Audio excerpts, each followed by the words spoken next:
제90회 실무시험 풀이하도록 하겠습니다. 회사는 용마물산 290, 제조 도소매 무역하는 중소기업 16기 21년이 회계연도. 일반 전표 입력 문제부터 볼게요. 1번 3월 13일 제조 공장 직원 위한 확정 기여형 퇴직연금 나왔네요. 그러면 퇴직급여 처리하시면 되겠죠. 퇴직급여 1,800만원 보통예금에서 퇴직연금 계좌로 이체됐습니다. 3월 13일자 차변에 500번대의 퇴직급여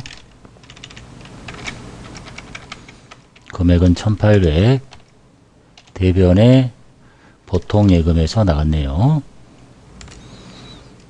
2번 3월 17일 영업팀 고객 응대 친절 교육을 위해 항공사에서 근무하는 스튜어디스를 초빙해서 교육을 진행합니다. 영업팀 교육시켰다는 얘기죠. 교육훈련비네요. 강의료 40만원에서 원천세를 차감하고, 이거는 걷어놓는 돈 예수금이란 얘기네요. 나머지가 보통예금에서 나갑니다. 영업팀이니까 800번대의 교육훈련비라고 하시면 되겠죠. 금액은 40, 걷어놓는 돈은 예수금 35,200원, 나머지가 보통예금에서 빠져나가네요. 3번 7월 12일 당사는 미라컴에 제품을 판매하여 계상되었던 외상매출금 300만원 있는데 부가가치세 불포함, 부가세 포함되지 않았대요. 회수불능 채권으로 확정이 돼서 대손 처리합니다. 단 부가가치세는 고려하지 않으며 충당금은 조회해서 부가세 다 무시하고 그냥 외상매출금 300만원을 대손 처리해라, 이런 얘기네요. 자, 외상매출금을 대손 처리합니다. 거래처 입력하고 금액은 300. 대손 처리할 때 충당금 찾아봐야 되겠죠. 대손 충당금을 조회하라고 했으니까 금액을 알 수 없기 때문에 제일 빠른 방법은 시산표를 열어서 7월달 12월까지 치지 않아도 상관없게요. 지금 한쪽만 분기하다 말았으니까 그런 거니까 외상매출금의 충당금 잔액을 확인합니다. 250 있네요. 갖다 쓰면 되겠죠. 109번 바로 밑에 번호 250. 그리고 나머지는 없으니까 대손 상각비라고 하시면 되겠습니다. 4번 10월 11일에 회사가 발행 중인 사채가 있습니다. 액면가액 5천만원 중에서 액면가 3천만원을 3,085만원의 보통예금 계좌에서 이체해서 조기에 상환을 해버립니다. 당시에 당사의 사채 할인 또는 할증 발행 차금 계정은 없다. 전체 사채가 있는데 이 중에 일부를 중도에 상환한다는 얘기네요. 전산 세무 1급에 가끔 나오는 문제인데, 어떤 전체가 아니라 일단 사채가 부채인데 없어져야 되니까 그 중에 일부가 없어집니다. 금액은 3천만원짜리가 없어지는데 돈을 더 주죠. 보통예금에서 나가는 돈이 30850 플러스야. 이때 쓰는 이름이 사채 상환 손실이라고 합니다. 사채 상환 손실. 자주 나오는 거 아니니까 이름 한번 봐두시고, 보통은 이제 여기에 말한 할인 발행, 할증 발행이 있으면 뭐 이 정도까지는 안 나올 것 같으니까, 원래 할인 발행 차금이 존재한다 그러면 원래 사채는 이렇게 없어져야 되죠. 사채. 그리고 할인 발행 차금은 이쪽으로 없어져야 되겠지. 사채 할인 발행 차금. 그리고 돈을 추가로 주는데 그래도 차이가 벌어지면 요렇게 없애야 되는데 얘가 없다, 이런 얘기네요. 또는 할증 발행이 있으면 이쪽에 사채 할증 발행 차금을 같이 없애고 그래도 부족하면 사채 상환 손실, 이쪽이 부족하면 사채 상환 이익, 이렇게 영업의 수익과 비용으로 처리한다라는 거 이름만 들어놓으시면 되겠습니다. 5번 12월 10일자 유상증자로 신주 만주 액면가 1,000원을 액면가 1,000원짜리를 2,000원씩에 비싸게 발행합니다. 그리고 보통예금에 입금이 됩니다. 주식 발행과 관련된 법무사 수수료가 있는데 미지급됐습니다. 이게 신주 발행이죠. 그리고 주식 할인 발행 차금이 존재하고 있습니다. 하나씩 분석을 해보면 일단 증자하니까 자본금을 액면가 곱하기 주식 수로 적을 거예요. 액면이 1,000원짜리 만주 1,000만원, 그리고 차변에 돈 받아야 되겠죠. 보통 예금에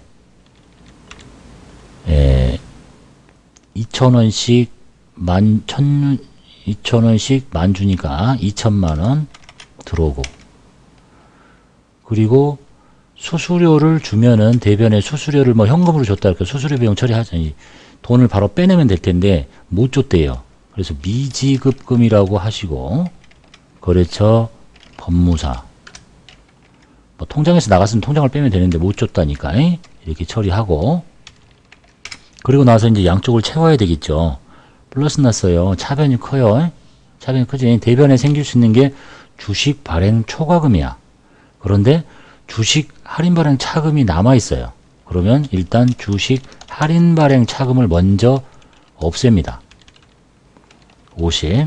그래도 오른쪽이 남죠. 그때 이제 주식 발행 초과금이 생긴다 이런 얘기네요. 살펴보면 별로 어렵지는 않죠.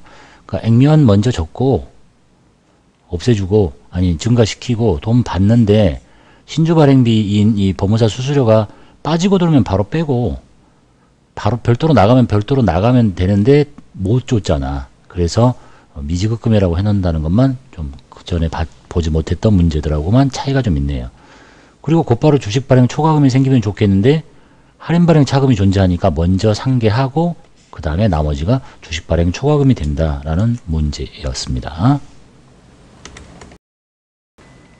문제 2번 메인 매출 전표 입력 메뉴에 출제된 문제 보겠습니다.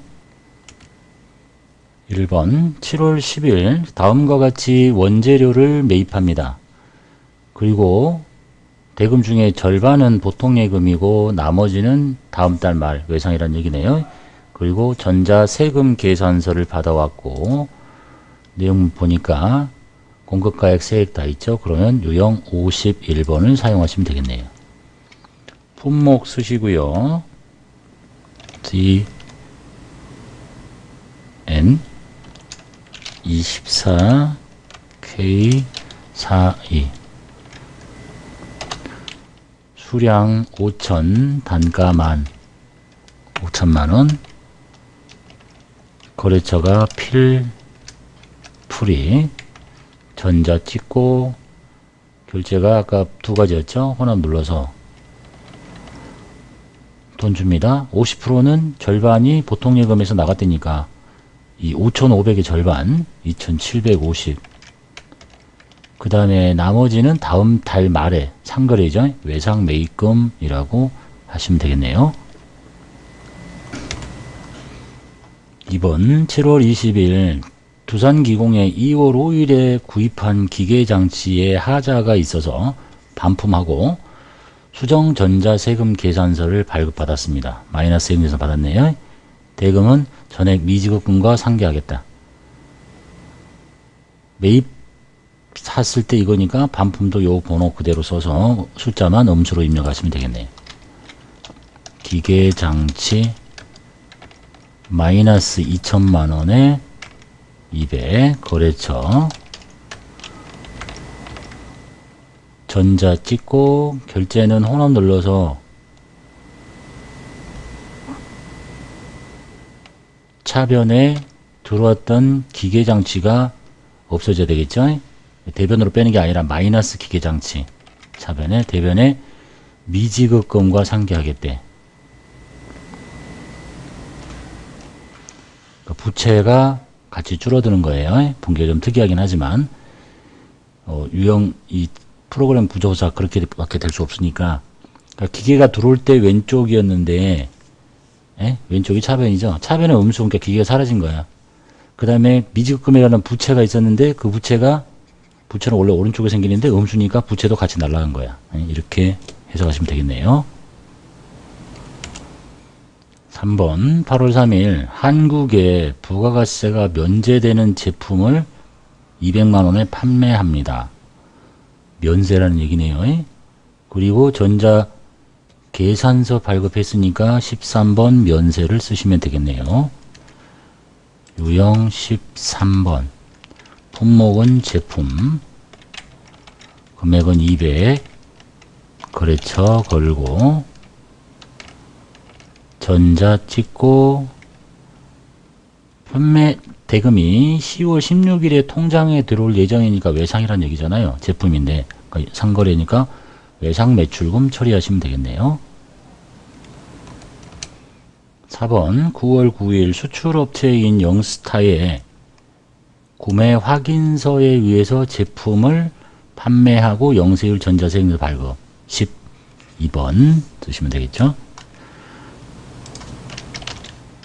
제품 수량 나왔고 단가 나왔고 거래처 영스타 전자 찍고 영세율 구분은 세 번째 구매 확인서 결제는 다음 달 10일까지 지급받기로 했습니다. 제품을 파는 거래는 상거래죠. 2번 누르시면 붕괴는 끝났네요. 뭐 혼합 사용하셔도 되고. 5번 9월 16일 다음과 같이 대표이사가 업무용으로 사용하는데 이게 소형 승용 자동차 1000cc 초과됐네요. 비영업용 소형 승용 자동차죠. 그것을 타이어를 교체했어요. 비영업용 소형 승용 자동차 유지비용 매입세 공제가 되지 않습니다. 그리고 계정 과목은 차량 유지비로 쓰라고 돼 있고 잔액은 현금과 잔액이 외상으로 섞여 있고요. 내용을 보니까 타이어를 교환했네요. 그래서 54번 불공제 타이어 수량 있고 단가도 있고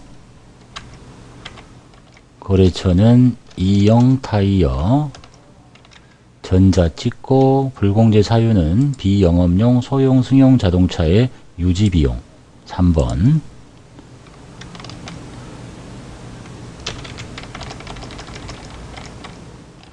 붕괴가 두 가지로 섞여 있었죠. 혼합 눌러서 자 비영업용 소형 승용 자동차의 유지비용은 차량 유지비 쓰라고 그랬어요. 800번대의 차량 유지비를 쓰고 돈 주는데 15만원은 현금으로 줬고 잔액은 외상 상거래 아니니까 미지급금 처리하라는 얘기네요. 문제 3번 부가가치세 신고 관련된 내용 보겠습니다. 첫 번째 1번 다음 자료에 근거해서 중소기업에 해당하는 용마물산이 회사인데 1기 부가세 확정신고 시 제출해야 할 대손세액공제 신고서를 작성하시래요.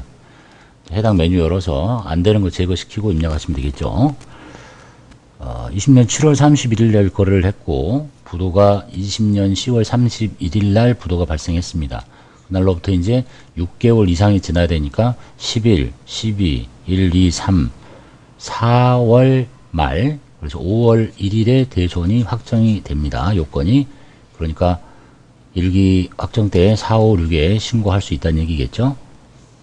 그 다음에 외상 매출금이고 21년 4월 1일에 파산 확정 받았습니다. 공제 가능하겠고요. 그 다음에 19년에 팔았고 21년 5월 9일에 대손 처리를 하는데 해당 법인인 내가 채무자의 재산에 대해서 저당권을 설정하고 있으면 공제 받을 수 없습니다. 그래서 요 두 건만 입력하시면 되겠죠. 메뉴 열어서 대손 발생 탭에 4, 6 입력하시고 F2키 눌러서 날짜 먼저 치고요. 20 부도 확정된 날 21년 0501일자 6개월이 경과된 날 대손금액 7700 플러스를 쳐서 10% 110분의 10 거래처 가경 사유는 부도 발생 6개월 경과 5번 선택해 주시면 되겠네요. 그 다음에 21년 4월 1일 0401 금액 550 거래처 비하 1번 파산 이렇게 하고 저장하시면 되겠네요. 2번 다음 자료를 토대로 이익이 확정 부가세 이익 확정 신고서에 부가세 신고서를 작성하시오 라고 되어 있네. 자, 매출 자료 볼게요. 전자세금 계산서 과세 매출액 843000 부가세 별도 여기다가 84312 입력하시고 그 다음에 임대 보증금에 대한 간주 임대료는 세금 계산서 발급 의무가 없는 거니까 기타 619045 그것의 10%. 그 다음에 세 번째 일본 도쿄 상사의 제품을 직접 수출했습니다. 선적일의 환율에 대한 4,500만원이 선적일의 보통 예금에 입금이 됐다. 이게 과세 표준이라는 얘기네요. 직수출이니까 여기 기타 자리에 4,500 플러스 매입 자료 보겠습니다. 제품 생산용으로 구입한 기계장치의 공급가액 세액 있습니다. 고정자산 매입 자리에다 넣으시면 되겠죠. 11번에 여기다가 235 플러스 23500 플러스 그 다음에 제조 관련 원재료 일반 매입액 공급가액 4억 5천 세액 4,500 단서가 하나 있네요. 원재료 매입액에는 지연수치분 공급가액이 포함되어 있다. 세금 계산서를 받아온 거라고 판정할 수 있겠죠. 지연수치분이라는 얘기는 세금 계산 지연수치했다는 얘기니까. 지연수치하게 되면 매입세액은 공제가 됩니다. 하지만 세금 계산서 지연수치 가산세를 적용해야 되겠죠. 0.5%. 그래서 요 금액 입력하고 요 지연수치분만 가산세란에서 세금계산서 지연수치 가산세를 적용하시면 되겠네요. 불공제 되는 게 아니니까 여기다 놓고 금액은 450 플러스 45 플러스 그 다음에 세 번째 법인 신용카드 매출 전표 수치분 공제 대상이고 900에 90이 있네요. 그 밖에 공제 중에서 신용카드 그런데 일반 매입이라고 했으니까 고정이 아닌 일반 매입에 900에 90을 쳐주시면 되겠습니다. 그 다음에 이기 예정 때 미환급 세액이 있으니까 예정신고 미환급 세액 자리에 넣을 거고 종이세금 계산서 과세 매입액인데 예정신고 때 누락이 됐대요. 매출 누락분 매입이 누락된 거는 매출 누락이 아니 매입 누락이죠. 매입 누락은 가산세 대상이 아니죠. 예정 누락분 1000만원에 100만원. 그 다음에 미환급 세액 자리 좀 내려가 볼게요. 여기 예정신고 미환급 세액에다가 금액이 1350만원. 그리고 추가 자료 불러오는 자료 무시할 것 뭐 당연하고 불러오는 것도 없었고 세부담 최소를 가정하고 전자신고 세액공제는 생략하라고 했고 과세표준 명세 기타 부속도를 다 생략한다. 그래서 아까 봤던 지연수치분 가산세를 하나 적용해야 되겠죠. 가산세에 놓고 세금 계산서 지연수치 금액 2천만원에 대해서 0.5% 10만원 적용해 주시면 되겠네요. 닫고 저장하시면 되겠죠. 문제 4번 결산정지분계 보겠습니다. 1번 당기 3월 1일에 영업부 건물에 대한 화재보험료 3월달부터 내년 2월달까지 12달 1200만원을 일시에 납입하고 선급비용으로 회계 처리했대요. 돈이 뭐로 나갔는지는 중요하지 않고 현금인데 여기가 보험료라고 하지 않고 선급비용이라고 자산으로 처리해놨기 때문에 올해 해당하는 거 있죠. 올해 3월달부터 12월달까지가 10달이거든요. 10달만큼은 이걸 없애주고 비용으로 처리해 줘야 되겠죠. 10달이면 1000만원이겠네요. 차변에 영업부니까 800번대의 보험료 10달치 그리고 선급비용으로 잡아놨다니까 그 자산을 선급비용으로 처리된 자산을 없애버리면 되겠네요. 2번 단기말 현재 보유하고 있는 단기 매매증권의 내역은 다음과 같습니다. 전기에 취득을 했고 천주고 전기말 주당 시가가 10만 5천 원이고요. 전기말 그럼 단기 말이니까 요 두 개의 금액의 차이, 이게 얼마냐? 10,000원이죠. 10,000원 곱하기 1,000주만큼, 1,000만원만큼 단기 매매증권이 올라가시면 되겠죠. 차변에 단기 매매증권 1,000만원, 대변에 단기 매매증권 평가이익이라고 하시면 되겠네요. 3번, 기말 현재 외화장기 차입금이 6,500만원, 5만 달러가 있습니다. 결산일 현재 환율은 달러당 1,200원입니다. 그러면 5만 달러를 이거를 이렇게 나누기 위해서 그때 환율이 얼마였는지를 알아내도 되고, 5만 달러를 곱하기 1,200원을 하면 이게 6천만 원이거든요. 차입금이라는 부채가 6,500에서 6,000으로 떨어졌죠. 부채를 줄여주고 500만 원만큼 나한테 좋은 일이 생긴 거니까 일단 부채를 줄일게요. 특별히 장기 차입금이란 말이 없으니까 외화 장기 차입금을 찾고, 거래처 있죠. ABC은행 외화 장기 차입금이라는 부채를 줄여주고 500. 그때 생긴 것이 외화 환산 이익이 생겼네요. 부채가 줄어들었으니까. 4번, 당사는 당해연도 결산을 하면서 법인세 2천만원, 지방소득세 포함해서 확정했습니다. 이자 수익에 대한 원천징수세액과 법인세 중간인합세액이 선납세금으로 계산이 돼 있대요. 연도 중에 전표를 끊었겠죠. 결산자료 입력 1월부터 12월 들어가서 제일 밑에 내려가 보면 선납세금에 대한 얘기를 지금 요것이 붕괴가 돼 있어서 여기 왔다 이런 얘기죠. 여기다가 같은 숫자를 그대로 넣어주고, 그 다음에 나머지를 입력해서 전체 합계가 2천만 원이 되도록 하시면 되니까 여기를 1350 쳐서 여기가 2천만 원이 되시면 되겠네요. 5번, 기말 현재 보유하고 있는 제조부의 감가상각 자산, 제조의 감가상각 자산 다음과 같습니다. 감가상각비 관련된 회계 처리를 하시고, 단 지시된 자료 이외에 감가상각 자산은 없다고 가정하고 월할 상각하며 고정자산 등록은 생략해라 이렇게 되어 있네요.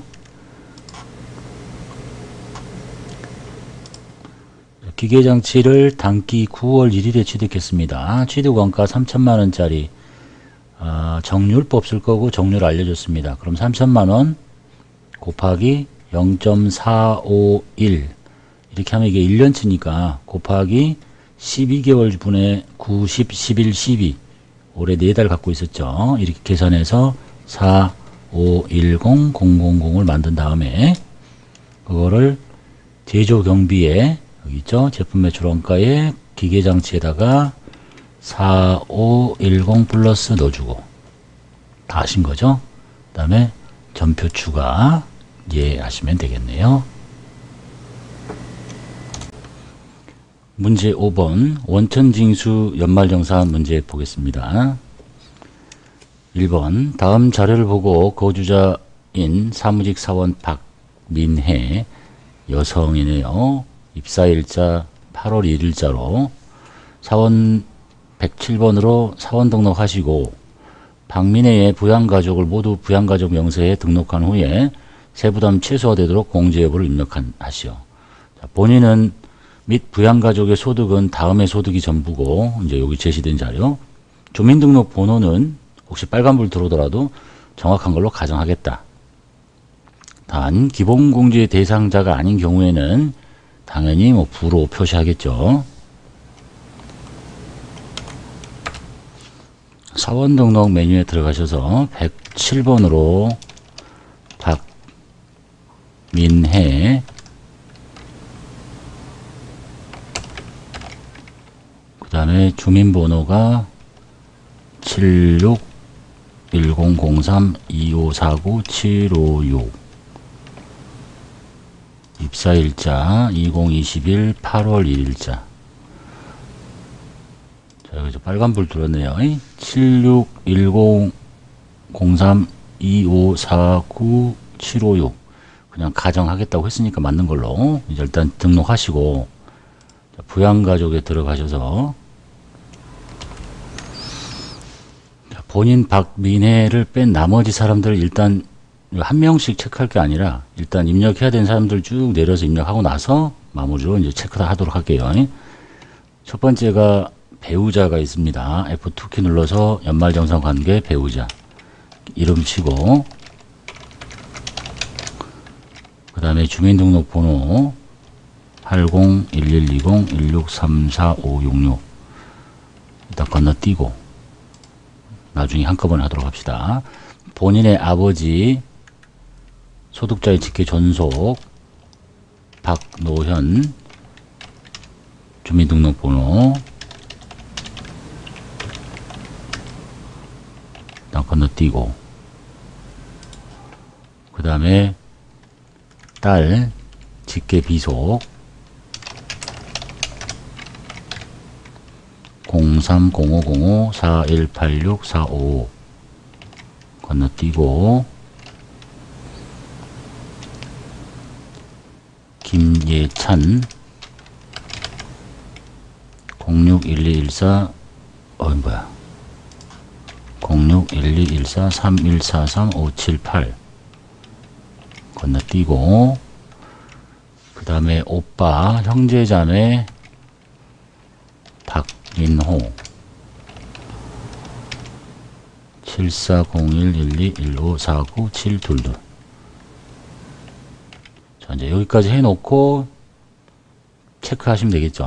볼게요. 자, 일단 본인이 여성이 나오면 조심해야 될 게 있죠. 여성은 이 부녀자 공제를 받을 수 있는 거니까 그 조건이 이제 본인이 세대주고 연간 총 급여가 2,900만 원이네요. 부녀자 공제를 받으려면 종합소득 금액이에요. 이 사람은 근로소득만 있으니까 근로소득 금액이 3천만 원 이하이면 되잖아. 근데 총 급여죠, 얘는. 근로소득 공제를 빼기 전이 벌써 3천이 안 되니까 이 밑으로 훨씬 많이 내려가겠죠. 그래서 이 사람은 부녀자 공제를 받으시면 되겠고, 뭐 특별한 다른 뭐 장애인도 아니고, 여기다가 여 하시고 건너뛰시고, 그 다음에 김영광 볼게요. 김영광이 배우자죠. 그런데 양도 소득 금액이 500만 원이나 있습니다. 소득 금액 100만 원을 초과했죠. 그러니까 배우자는 공제받지 못합니다. 그 다음에 아버지는 미국에서 거주하고 계시네요. 미국 해외에 거주하는 직계 존속은 자격 시험에서 주거 형편상 별거로 보지 않습니다. 그러니까 기본 공제 대상자가 될 수 없다, 이런 얘기네요. 그 다음에 딸 나이는 18살이죠. 특별하게 소득이 없고 딸은 외국에 유학 가는 거는 상관없겠죠. 20세 이하고 나이가 기본 공제 대상자고 7세 이상이니까 자녀의 동그라미 찍는 게 맞고, 얘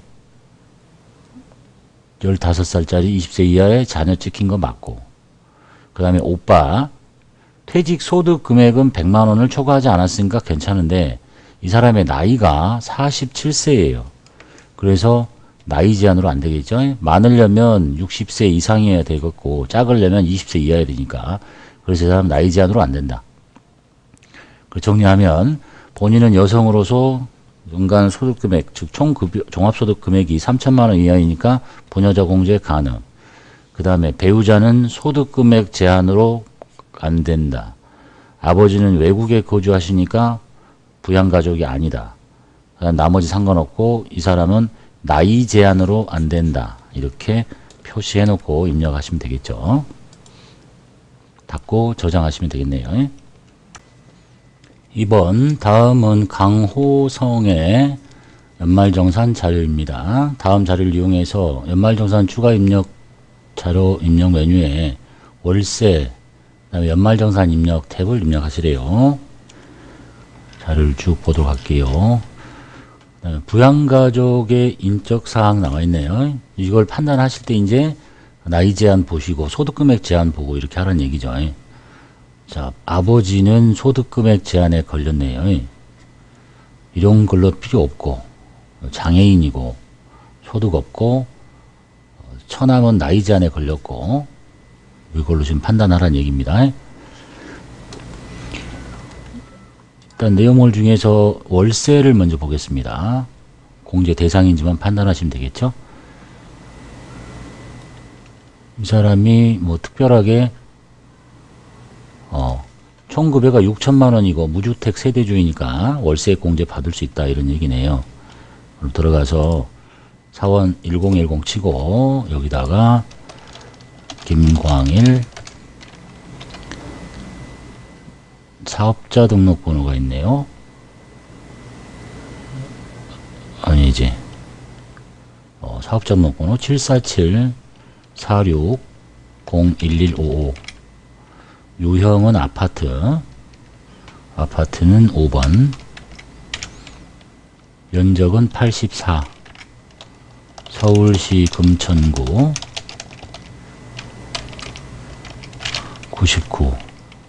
2020-0701 2022-0630 연간 불입액 21년 총 지급액이 보이죠? 96만원이라고 됐으니까 96만원만 치시면 되겠네요. 연말정산 관련 자료 보겠습니다. 자, 보험료, 보장성 보험료 괜찮습니다. 피보험자, 계약자는 나고 피보험자가 강민철이 아버지인데 소득금액이 있죠. 소득금액 제한에 걸렸기 때문에 이 보험료는 공제받지 못합니다. 강샘물, 소득 없고 얘만 입력하시면 되겠네요. 여기 일반에다가 40만원 넣으시고 그 다음에 의료비, 어머니의 보청기 구입비용, 그 다음에 질병치료용이에요. 다 괜찮습니다. 근데 어머니를 보니까 어머니가 나이는 65세가 안 되는데 장애인이니까 장애인 자리에다 집어넣으시고 그 다음에 배우자는 소득 없고 어깨 수술비, 미용 성형 수술이 아니니까 공제된다. 그다음에 시력 보정용 안경도 된다. 이렇게 기타 자리에다가 넣으시면 되겠죠.